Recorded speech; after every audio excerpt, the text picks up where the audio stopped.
We're trying to figure out a mystery. We're trying to solve it with our answers. So this is about pronoun antecedent agreement.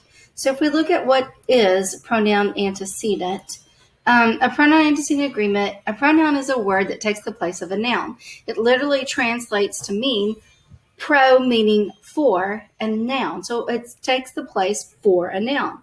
Writers use pronouns to keep from using the same noun over and over again. An antecedent is the noun that is referred to by the noun. So common pronouns would be things like he, we, she, they, it. And that way you can, if you're telling a story and you're talking about Bob, you don't have to say Bob went to the store.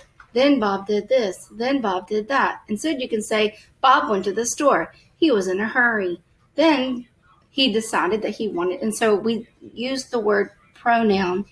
It stands in place of a noun. Now, an antecedent is the noun that is referred to by the noun. So when the whole has water in it, you can sometimes see a frog there. So the antecedent would be whole, referring to the pronoun it. After the grubs become beetles, they eat their way out of the chambers. So the antecedent would be grubs and beetles. The pronouns would be they and their. The young boy watched the bluebird until he saw the babies. The antecedent, you were right, boy. The pronoun, he. Allison and her mother watched the hurricane on the television. It was named Irma. So sometimes the pronoun and antecedent is not in the same sentence. It can be like in the sentences following. Allison is a antecedent, and the pronoun that goes with it is she. Hurricane is an antecedent, and the pronoun that goes with it was it. And so you have to go back into the sentence in order to find, sometimes you have to go back into the paragraph, former sentences to find the antecedent that refers to the pronoun or the pronoun that is renaming the antecedent.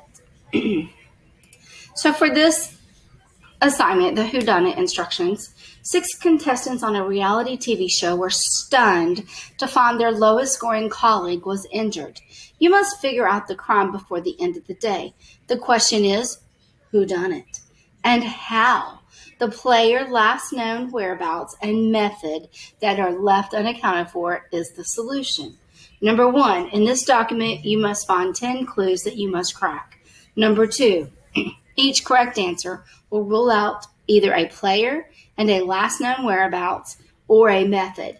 When you get this clue, you need to mark it off the Who is the Criminal page, which is on slide 3. After you collect all 10 clues, there will be one possibility remaining.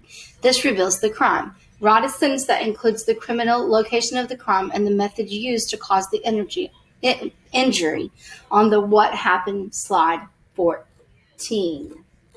So you get down to 14. Well, on this one, it happens to be slide 15 as to what happened.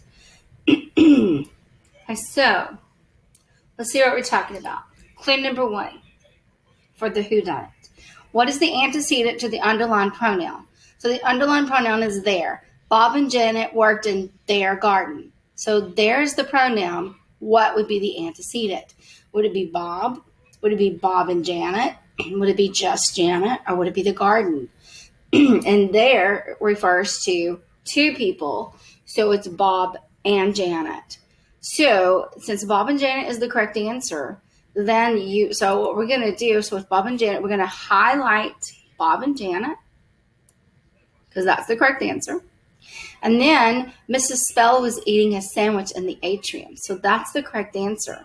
Mrs. Spell was eating a sandwich in the atrium. So you have to go back up with each one of these and find, okay, so Mrs. Spell, for the X there, was eating a sandwich in the atrium. So we can get rid of, and I want to keep these all red, so I'm going to change the font color to atrium. So far we've gotten rid of one of the players and the last known whereabouts. So you will go through and solve all of these questions all the way through 10. And then when you are finished, you should be able to figure out your clues, who the criminal is, where they were, and the method that they chose to kill. And then you will then write a sentence that includes the criminal, the location, and the type of injury. And then you will turn this in to Gambus once you have finished all of this. Good luck with your Whodunnit.